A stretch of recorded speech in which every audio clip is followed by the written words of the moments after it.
Hola amigos de Contexto. Hoy vamos a tratar un tema que ha despertado mucha controversia y son algunas declaraciones del Papa Francisco, quien se ha, vamos a decir, propuesto ser una persona abierta y llevar a la iglesia un poco más allá de, vamos a decir, de todas estas restricciones que tenía, y esto ha pues provocado alguna controversia, alguna, vamos a decir, roncha incluso sobre algunos cristianos católicos que son pues muy, vamos a decir, conservadores.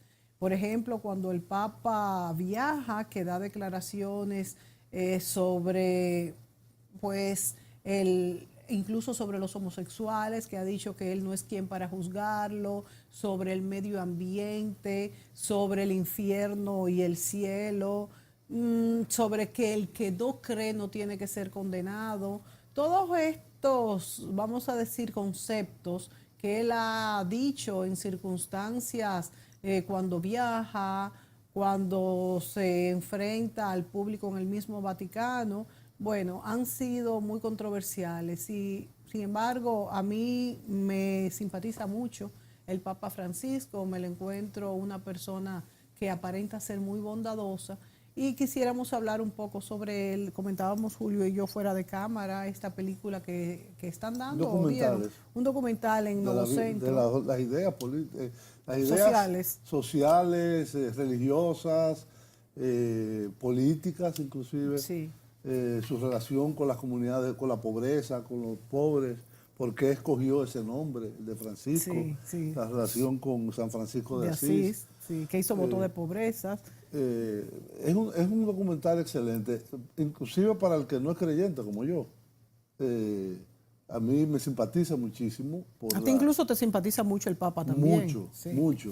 No por razones religiosas, sino por su actitud ante la vida, ante las transformaciones, de su obra pastoral en Argentina, su vinculación con su sencillez. Su sencillez. Incluso ni siquiera usa hay hasta símbolos, el apartamento papal. No usa y los zapatos que se pone. Sí. Toma el metro. Muchísimas cosas, pero y yo me crié en un colegio católico. No, de jesuita. Sí.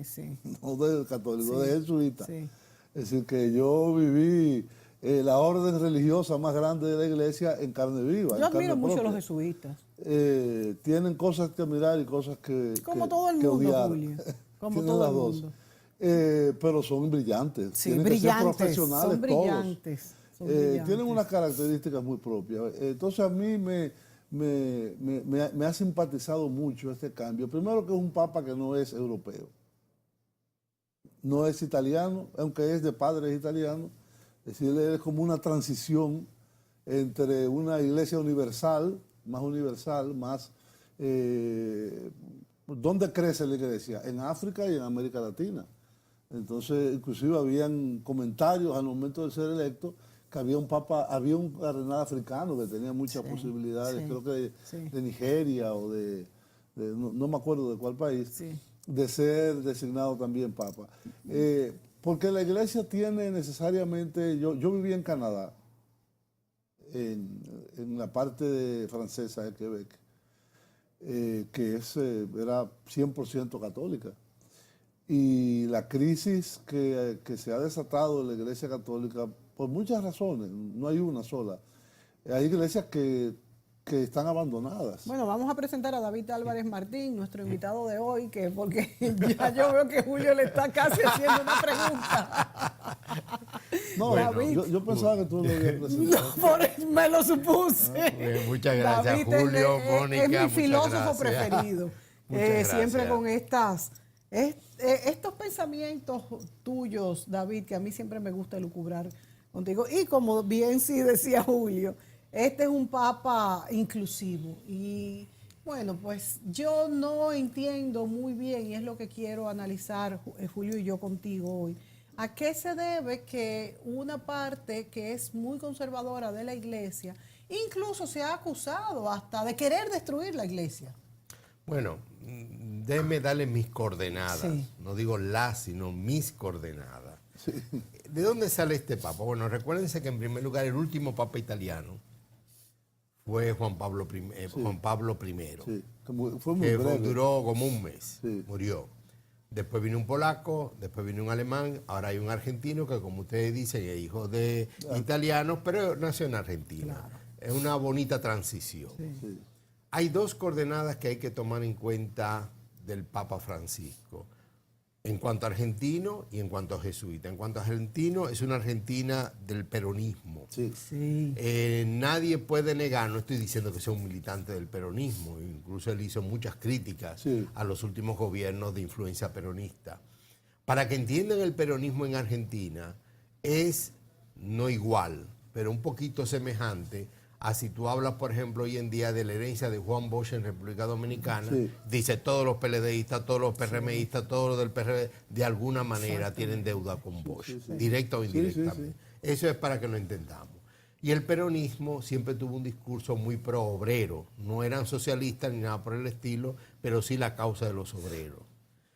Los jesuitas, la otra clave interpretativa, llevan cerca de 50 años apostando por ser un grupo de hombres comprometidos mediante el Evangelio con los más pobres, con los más humildes, y como tú decías, Julio, formándose profesionalmente para que su servicio sea más efectivo. Exactamente. Pongo un ejemplo en República Dominicana. Sí. Para El alemán, padre José Luis Ay, Alemán. sí. claro. Jesús. Dos Queridísimo. doctorados. Sí. Queridísimo. Alemán. Dos PhD. El martes de esta misma semana, yo acudí a una invitación del Ministerio de Economía donde su sala de reuniones le fue dado el nombre del padre José Luis Alemán como un reconocimiento a los aportes de Alemán al estudio de la economía dominicana, y por supuesto en la universidad donde yo trabajo, la Pontificia Universidad Católica Madre y Maestra, le guardamos un gran cariño y hay varios edificios y centros que llevan su nombre, precisamente por los aportes que hizo el padre Alemán. Entonces Bergoglio, que es el nombre de civil de él, el Papa Francisco, viene de esas dos claves interpretativas. Y eso es bueno entenderlo. Él no es un teólogo de la liberación, como algunos afirman. No digo que sea un contrario a la teología de la liberación, pero él no es un militante de la teología de la liberación.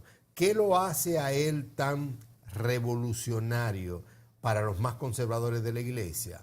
Su sencillez. Sí. Es un hombre que no aspira a ser una especie de funcionario religioso, que no es un rigorista en términos legales, Ni de no es protocolo. ni de protocolo, no es un moralista que anda buscándole el pecado a todos los demás.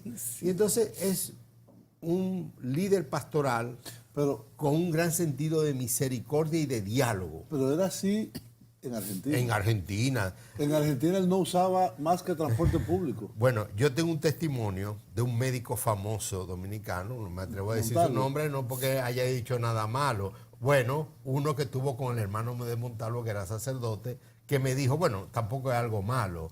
José Joaquín Puello me mencionó en una conversación hace poco, él estaba en Inglaterra en los 60, que él conoció a Francisco, porque él estaba estudiando, ambos estaban en Inglaterra, y él era muy amigo de Montalvo, el sacerdote, Sí, el hermano de que Luis Emilio. murió, y que eran compañeros Montalvo y Bergoglio allá estudiando. Sí.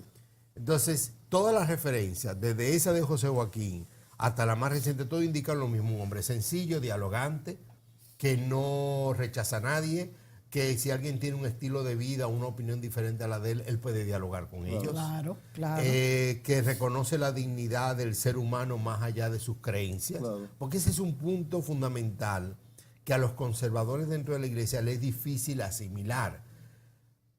El tú dialogar con alguien que es contrario a tu fe, o que es agnóstico, o que es ateo, o que favorece cuestiones como el aborto, es una obligación tú como cristiano. De hecho, dialogar con estas personas. Es que el que no lo hace se pone muy en entredicho. Claro. Pues, hasta el Va razonamiento. en contra del mensaje del Evangelio. Claro. Entonces Bergoglio viene en esa dirección. El Papa Francisco es un hombre dialogante, sencillo, humilde, de muy buen sentido del humor. Sí.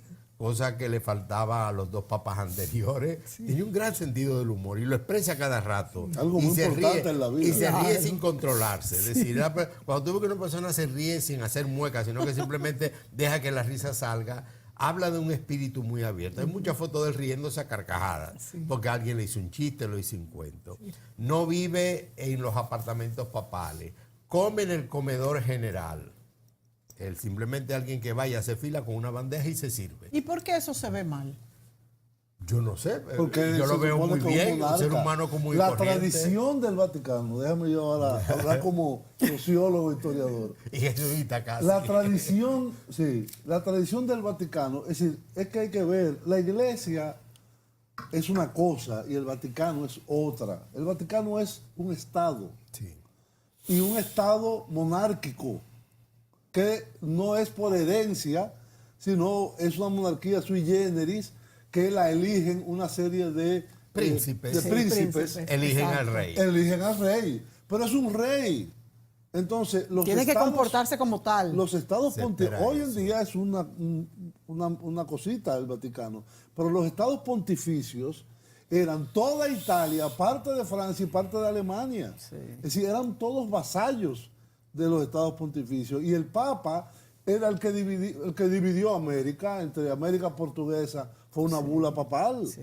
Entonces, esa tradición de poder de Estado y de jefe de Estado y de monarca es la que se viene arrastrando y se ha ido moderando y yo no voy a decir diluyendo, pero adaptando al siglo XX primero y después al XXI. Perdón, Julio, hay que recordar que todavía a inicios de los 60, porque he visto fotos de Juan XXIII, no sé si Pablo VI, creo que Pablo VI también, el Papa cuando lo movían por ahí era en una silla cargada por un paquetón de hombres.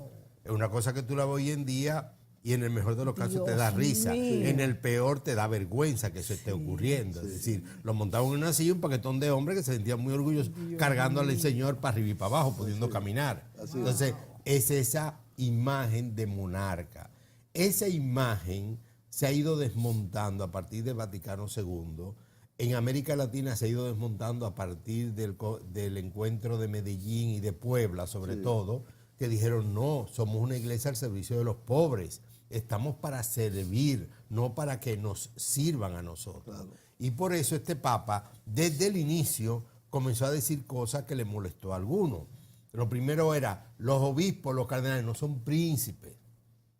Me gustan los obispos que tengan olor a oveja, porque son pastores, no son reyes ni príncipes. Entonces nosotros recordamos cómo en América Latina, pero en todo el mundo, había una gran tradición de obispos, cardenales, que se creían príncipes y que tenían cortes y que habían alabanzas hacia él y vasallos. Él dice, eso yo no lo quiero. Yo David, quiero gente comprometida. No tenemos que ir a la pausa, pero a mí me gustaría que en el próximo segmento tú nos hablaras si pudiera decirse que dentro de la Iglesia Católica o del Vaticano hay dos tendencias. Una que quiere seguir viendo a la Iglesia con esos simbolismos de rey, de monarca, y otra que lo que aspira es que la Iglesia se funda más con el pueblo y sea una verdadera redentora de aquellos que lo necesitan. Vámonos a la pausa y volvemos.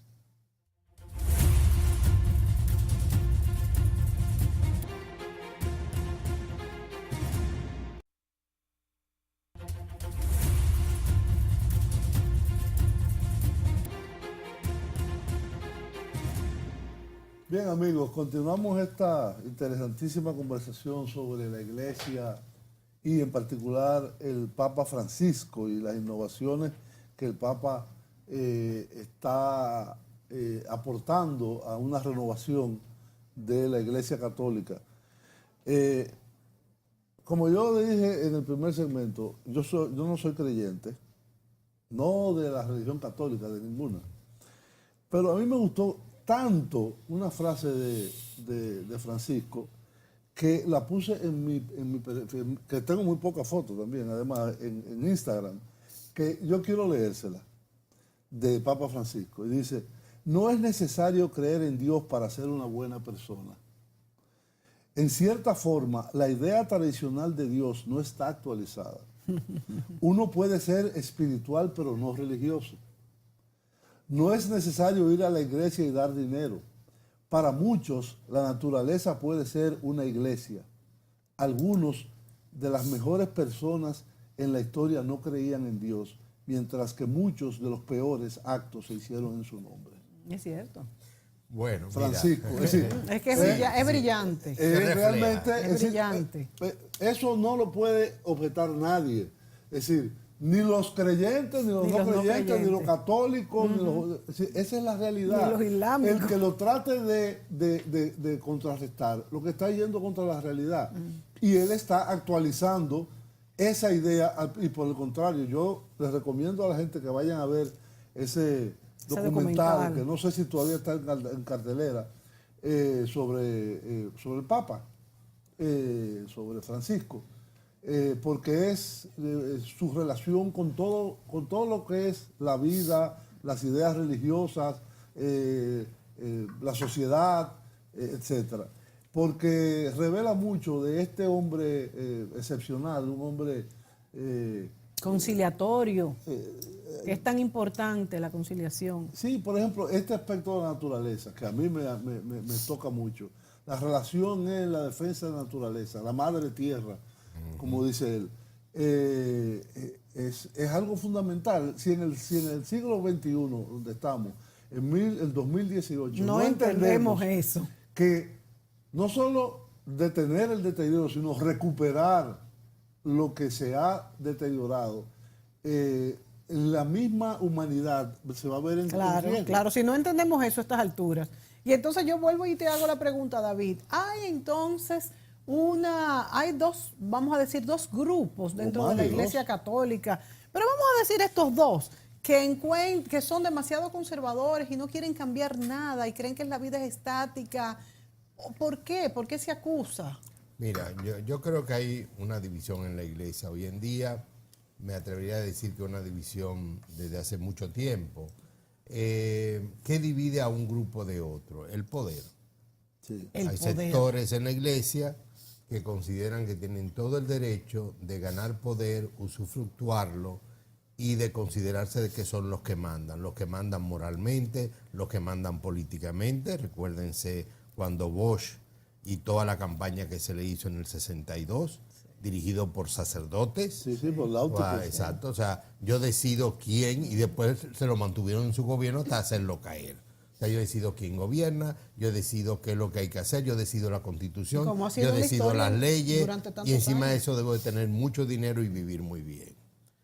Hay otro grupo dentro de la Iglesia, estoy haciendo una gran generalidad, hay muchos matices, por favor. Hay otro grupo en la Iglesia que considera que nada de eso es importante y lo que estamos llamados es a servir sobre todo a los más pobres, a los enfermos, a los que son marginados por la sociedad, como hacía Jesús, a los leprosos, a las viudas, a los huérfanos, a las mujeres solas. Entonces, yo pienso que hay esa división natural. Cuando digo natural es porque obedece también a la sociedad humana. Hay seres humanos que se pasan su vida construyendo poder, queriendo ser más ricos, más poderosos, y todos para ellos. Y hay otro grupo de seres humanos que consideran que su misión es servir a los demás y hacer una sociedad más justa, más democrática, más dialogante. Entonces, yo creo que esa es la gran división de la Iglesia. En el seno de esa división y en ambos lados, pues hay matices teológicos, ideológicos, sacramentales, hay de todo. Pero la gran división es esa. Y es una división que desde mi punto de vista obedece a que ese sector que ama tanto el poder, en la práctica no se ha convertido realmente al mensaje de Jesús. Son gente muy religiosas, poco espirituales. Exacto, lo que decía él ahí. Exacto, y poco dados a expresar ese amor al prójimo radicalmente. Son gente que hubiesen apostado por Pilatos y no por Jesús. Si le presentan esa coyuntura. Hay varios autores que dicen lo mismo. En último término, en el seno de la fe, en el seno de las iglesias, esas son las dos opciones. Tú estás con Pilato, tú estás con Jesús. Estar con Jesús significa estar totalmente desarmado, amarrado, expuesto a que decidan por ti. Estar con Pilato es tener el poder, yo controlo, yo decido, y aquí se van a hacer las cosas como yo quiero. Entonces, es el gran reto de la iglesia en el siglo XXI. Todo el caso de pederastría, todos los casos de vínculos con la mafia en el caso de la iglesia italiana, todos los casos de vinculación con los poderes políticos, obedecen sobre todo a eso, a los grandes dictadores. La iglesia vinculada con Trujillo, la iglesia vinculada con Batista, la iglesia con Hitler, entonces con Franco, el nacionalcatolicismo, horrible eso. Sí. Entonces, esa es una iglesia que quiere tener poder y por lo tanto no está convertida al evangelio. Francisco está a favor de la iglesia convertida al evangelio y al servicio de los demás. Por lo tanto, una iglesia que habla, que dialoga, que tiene sus propios principios, pero el ser humano, que es por lo cual Jesucristo fue a la cruz, no importa la situación del ser humano, tú te acercas y dialogas. Está teniendo efectos esa prédica y esos el cambio cuesta principios. mucho. Yo sé que es lento. Mira, por ejemplo, una de las cosas que quizás Francisco no contaba fue cuando comenzó a destaparse todo este tema de la pederastía, que no se suponía que llegaba tan lejos. Sí. Entonces, a mí me da la impresión que él ha quedado... claro, un poco es como tú creer que estás en tu casa y que nada más tienes sucia esa esquina y cuando te pones a limpiarla te das cuenta que detrás del sofá está sucio, detrás de la estufa está sucio, detrás de la nevera te dice, pero la casa entera está sucia. Entonces, yo creo que él no contaba con eso. Y eso, de alguna manera, ha fortalecido y desviado en parte también su agenda. La ha fortalecido porque solo un papa de ese calibre lo puede enfrentar. Era capaz de enfrentarlo de manera transparente. Claro, y decirlo. Claro. Incluso algunos de los conservadores que lo han enfrentado yo creo que tienen que cola de que pisarse en ese tema. Sí. Y lo han planteado, algunos dicen, cuidado, que ese famoso ataque contra de que él está destruyendo la iglesia, de fondo está la protección de pederastas. No, pero eso Entonces, es muy serio. Eso es muy serio. Y segundo, esa es la parte de fortalecerlo. Sí. Y segundo, lo ha desviado porque hay tantas cosas que hacer en la iglesia. Por ejemplo, este encuentro de jóvenes, que veo que la foto que han colocado corresponde con ello. Es todo un reconectarse la iglesia con la juventud. Esa foto es preciosa.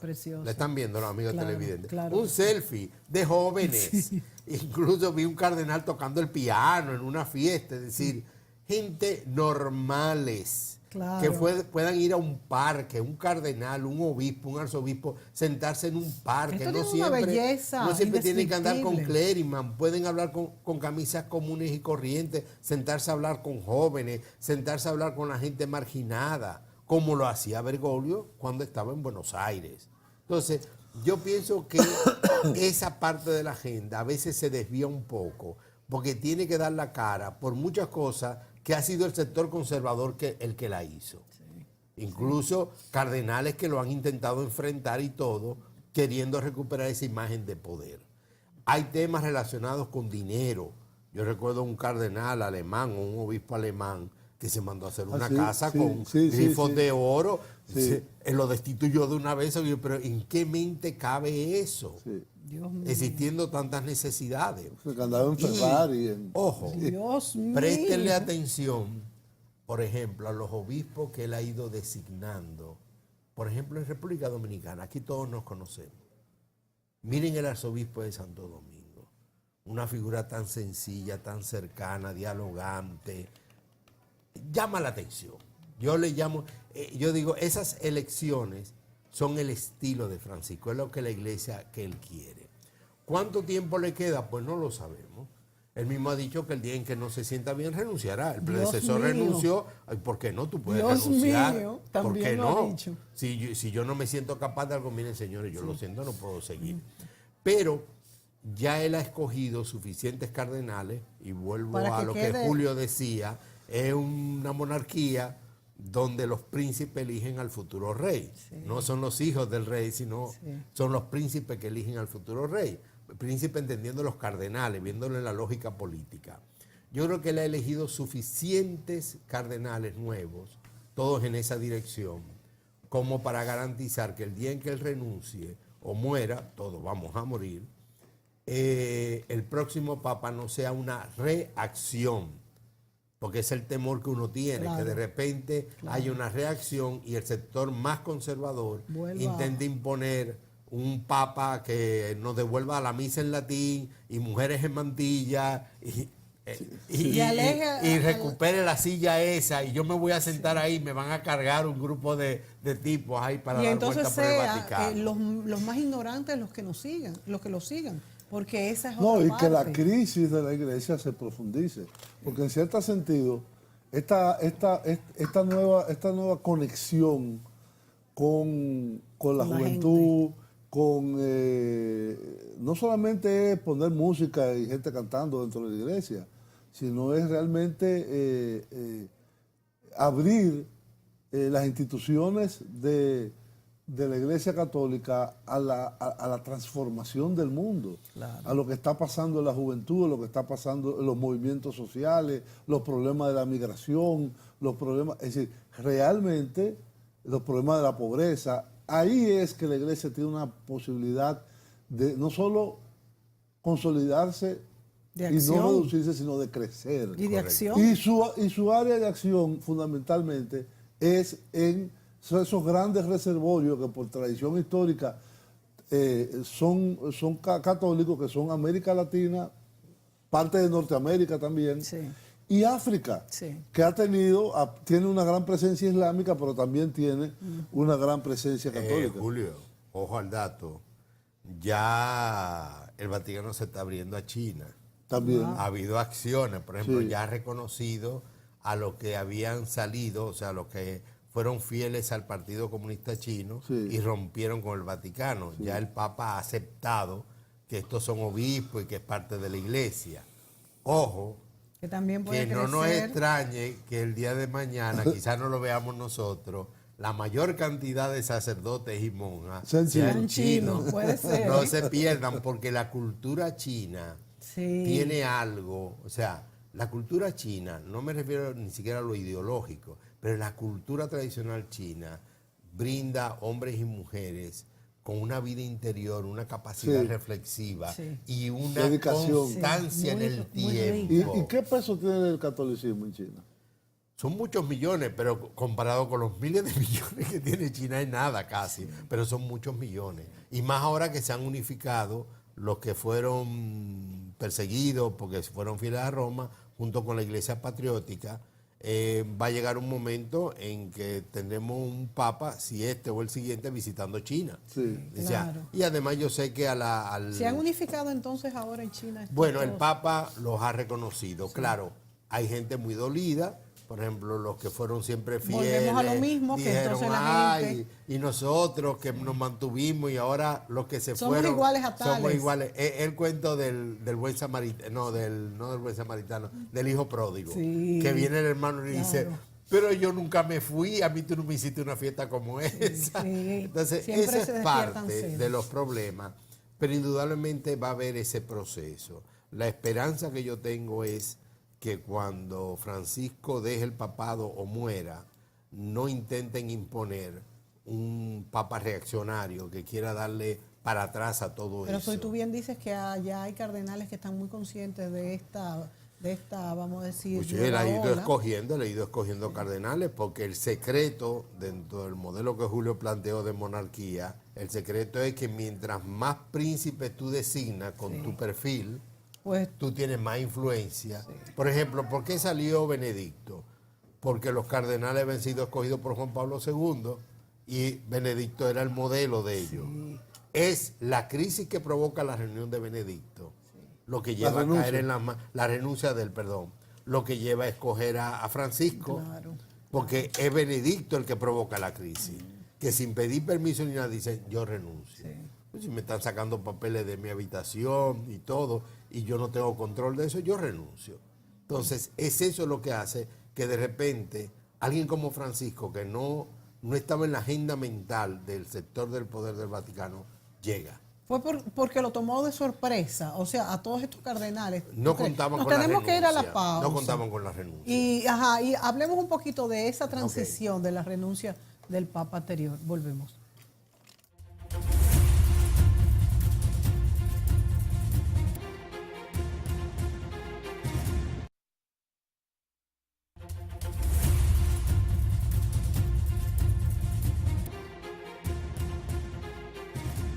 Bien amigos, continuamos en esta interesante reflexión más que conversación, conversación y reflexión sobre los desafíos que tiene la Iglesia Católica y el papel que cumple el Papa Francisco en esta transición. El Papa Francisco, en cierto sentido, va a ser podría llegar a ser un Papa relativamente breve, no tan largo como Juan Pablo II, porque llegó de cierta edad. Sí. Creo que tiene, no sé qué parte del pulmón que no le funciona, él no tiene toda la qué edad capacidad tiene? pulmonar. 80. 80 y pico de años debe tener. Ahora está muy bien y ágil, para 80 y pico de años. Bueno, camina mucho, según me dicen, se mueve. Parte de no estar en los apartamentos vaticanos es que se tiene que mover en zonas más amplias. Él hace mucho énfasis. Él se cuida. Él era futbolista. Sí, sí. Y le encanta el fútbol. Y su carrera original creo que era la química, creo que estudió química al inicio. Es decir, es un hombre que tuvo su novia de joven, o sea, es muy normalito. Exacto. No es un tipo que lo fanático bajaron de del una Boca nube. Juniors. Sí, del Boca Juniors. Bueno, y entonces vamos a hablar un poquito de esta transición del Papa anterior, Ratzinger, Benedicto XVI. ¿Qué pasó en ese momento que dio, vamos a decir? Está vivo Benedicto. Sí, está vivo porque renunció. Vive al lado, son vecinos. Son vecinos. No, pero no vive en Castel Gandolfo. Ahora no, mírame. Yo creo que yo creo que vive al lado. Ajá. Creo que vive al lado, me parece. No, ahora no lo sé. A ver averiguando dónde él vive. Déjame yo voy a preguntarle aquí. A Google. Mira, ¿por qué fue tan chocante eso? Primero porque Benedicto, el antiguo cardenal Ratzinger, era un hombre muy conservador. Sí, muy conservador. En su discurso, porque tuvo que encargarse de todo lo que tenía que ver la ortodoxia en la iglesia por muchos años. Pero ha demostrado ser un hombre también muy abierto, muy dialogante. Teólogos muy rebeldes llegaron a juntarse con él, que eran amigos de juventud.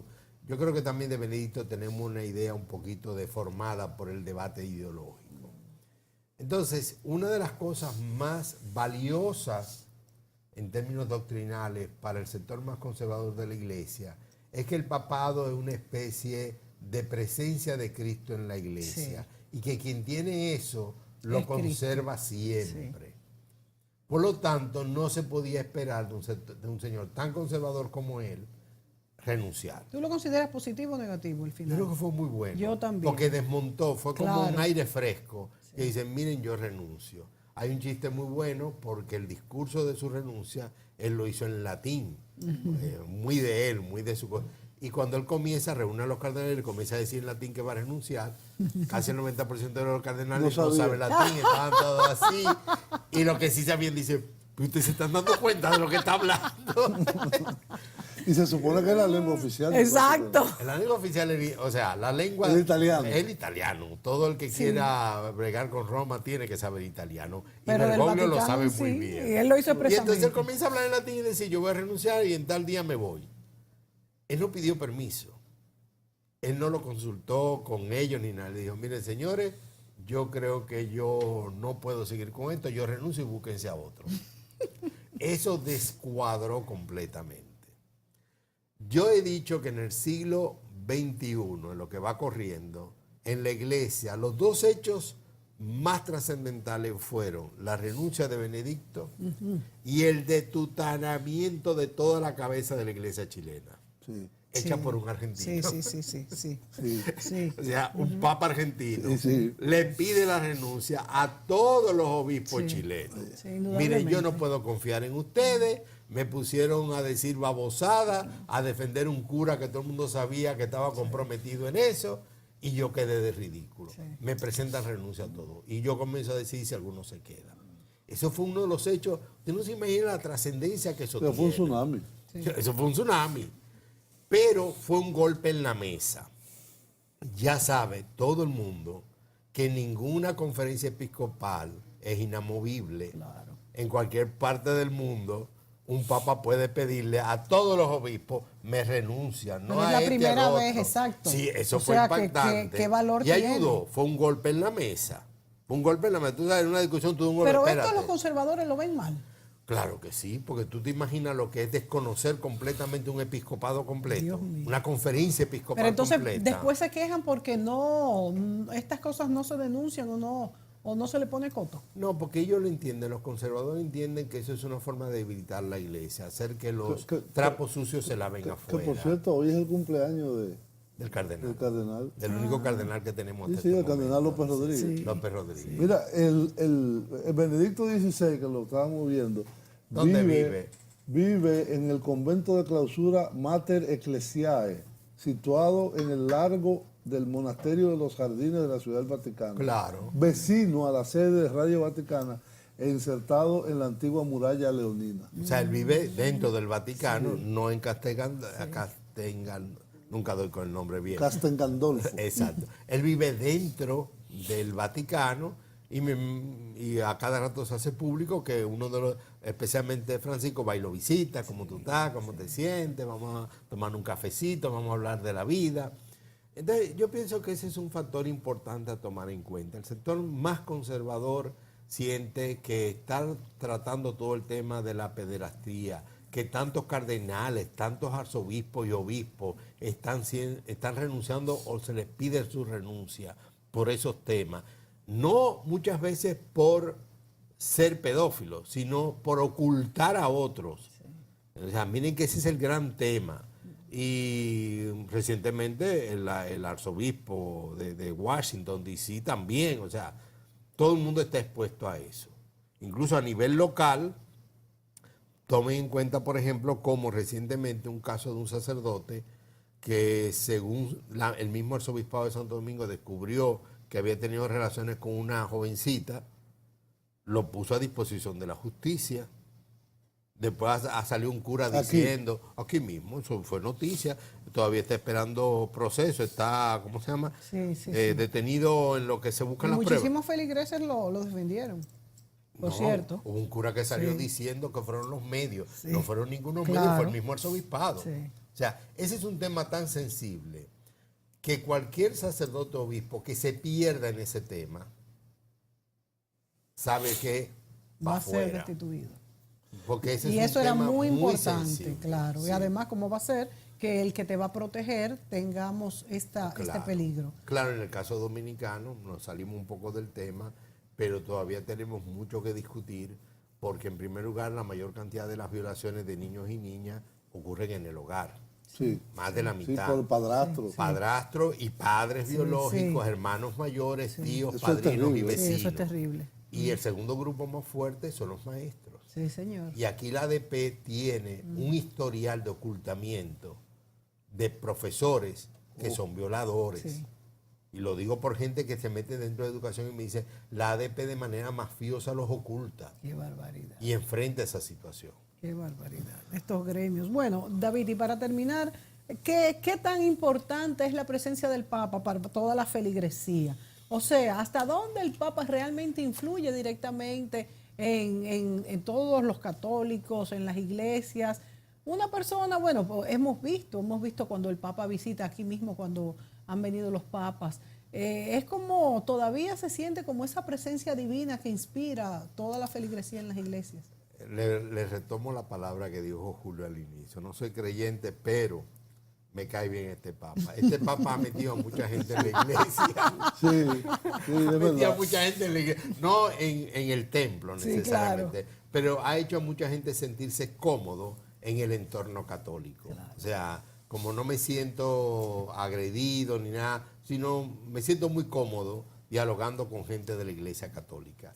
Yo creo que ese es uno de los aspectos más importantes, porque los que estamos dentro, que hemos vivido con otros papas, pues nuestra fe está No- más no va a vinculada a variar. otras variables. Quizás algunos se sientan menos identificados con este papa, porque preferirían que las misas fueran en latín, que Y de todo espalda. fuera en Eso liturgia. ya fue en los 60. Que Sí, se- pero hay gente a lo que mejor todavía ¿No llora fue y el gente Concilio joven. Vaticano II? Sí, en el concilio que eso se eliminó. Sí. Pero yo me acuerdo de mi conozco- mamá, que era muy practicante. Ella vivía molesta, dice que yo no entiendo ¿viste? por qué Se cambiaron cambiaron. a hacer la misa Y en ella español. no hablaba Y le latín, digo, sin pero- embargo. Pero ven acá, mami, tú no entiendes, tú hablas latín. Me dice, no. Y digo, pues Porque era entonces... bonito, Señores, pero era para que tú bonito, veas lo que es la era gente bonito. reacia a los Precisamente cambios. ahí es que está el misterio. Entonces Entonces, hay gente así, pero hay mucha gente que se están acercando. Yo conozco a profesionales, sociólogos, antiguos marxistas, actuales marxistas, que se sienten muy bien con este Papa y que lo han acercado. Hay mucha gente que se ha abierto al diálogo. Por ejemplo, a nivel local, en la Pucamaima, hemos abierto espacios de diálogo con cientistas sociales, con gente con visiones diferentes. Pero se han dicho que el Papa es marxista, también ha habido. No, eso es imposible. Pero lo han dicho, es lo que te digo. No es que se lo sea, yo creo que no, por Aunque supuesto. tú no lo creas, más marxista era Juan Pablo II. Cuando uno porque mira el Juan Pablo documento, vivió en Polonia. labor en exercen, búscalo, Julio, tiene raíces marxistas, labor en exercen. La manera en que él analiza el trabajo humano tiene una raíz marxista. Él es polaco. Era polaco. Y que fue formado dentro del ámbito, primero con los nazis, pero después bajo el ámbito marxista de la sociedad polaca. Entonces, yo pienso que eso es así. Hoy es un mundo muy complejo, la iglesia necesita adaptarse a los jóvenes, hay una serie de cuestiones que se querían ocultar, pues no hay que ocultarlo, hay que ser transparente. Ha decrecido mucho, la iglesia ha decrecido mucho en todo el mundo. Y los aquí jóvenes, en República Dominicana ha decrecido mucho. Los jóvenes ya no son tan adeptos. No, y no es que haya gente no creyente. El grupo más importante no son los no creyentes, son los indiferentes. Los indiferentes. O sea, hay mucha gente. Sí. Porque tú y yo Que te venimos de dicen, una generación. yo creo en Dios, pero no me interesa eso. Claro. Tú y yo venimos de una generación donde el gran debate era ateísmo, cristianismo, Sartre, tú sabes, toda esa. Hoy en día mucha gente, a mí eso me da igual. Es como, perdónenme los amigos masones, pero es como la masonería. Tú le tocas a un grupo de jóvenes sobre la masonería y dice, ¿y eso qué es? ¿Y qué es? O sea, no, un grupo de viejos que se sientan a hablar. Entonces, el gran problema es que somos una sociedad, la dominicana, donde predomina más la indiferencia, donde la gente se queda los fines de semana en su casa. Y es lo que más predomina en el mundo católico. Y más allá del mundo católico y las iglesias. Hay mucha feligresía activa, pero está creciendo eso que tú dices, la juventud, como la indiferencia. Y más allá de las iglesias, esa misma indiferencia ante las ideologías, ante las cosas que pasan por el mundo. Y en parte por eso crece también las evangélicas. Sí, bueno, pero por eso quiero saber. Entonces, las iglesias evangélicas quizá le están sobrepasando a las cristianas. No hay en el mundo una... A la católica. Sí, a la católica. Cristianos son pero los dos. eso, yo pensaba que quizás hay un abandono hacia las ideologías en general, sean religiosas, políticas, sociales, por algo de ser indiferente y de vivir absorto en una realidad que puede ser informática o la que yo creo un especialista. Mira, a ese tema, quien tienen que traer usted un día de esto a Marcos Villamán, mi querido hermano Marcos Villamán, que sabe de ese tema y lo ha estudiado. Ahora, en sentido general, mucha de la gente que se ha pasado del catolicismo a la tradición evangélica, a las iglesias evangélicas, cristianas, como quieran llamarse, tiene que ver mucho con la cercanía, con que muchas de estas iglesias se tratan realmente como hermanos, viven cerca de ti, se preocupan de ti, mientras que muchas iglesias católicas ya todavía existe, está el cura, da su misa y se va. Es verdad. Y se queda todo el mundo, ¿y ahora qué? Y no se sabe el nombre de nadie, no se sabe si mi primo está enfermo, no sabe que va una viejita y no dejó de ir, a él ni le importa, a muchos curas. O sea, se sienten más como funcionarios públicos y ya. Y mucho show, mucho esto y poco contacto con la gente. Entonces muchas de estas iglesias le brindan a algunas personas esa necesidad de tú entender mi dolor. Y por la carestía que hay de sacerdotes, también que lo escuchen. Eso es lo que más busca, no hay cura suficiente para que... ¿Qué es lo que más busca? Ser escuchado, ser querido, ser escuchado. Porque en último término, ¿qué es la experiencia religiosa? ¿Qué yo hago con mi vida, con mi dolor, con mis dudas? Alguien que se siente a hablar contigo. El confesionario ayudaba un poco en su momento, pero más que confesionario es eso mismo, sentarnos a hablar. Te traen un problema. Interesantísimo conversatorio, reflexión sobre el Papa Francisco. Francisco y Juan Pablo III. Juan Pablo II, que fue tan largo, Juan Pablo II. Señores, gracias David por acompañarnos. Sabemos que tienes tu tiempo muy contado, pero haces falta. No, a sus órdenes, somos vecinos, nada más tengo que cruzar la calle. Exactamente, que quedamos cerca. Gracias a ustedes, amigos, también por nosotros disfrutar el favor de su audiencia. Será hasta la próxima.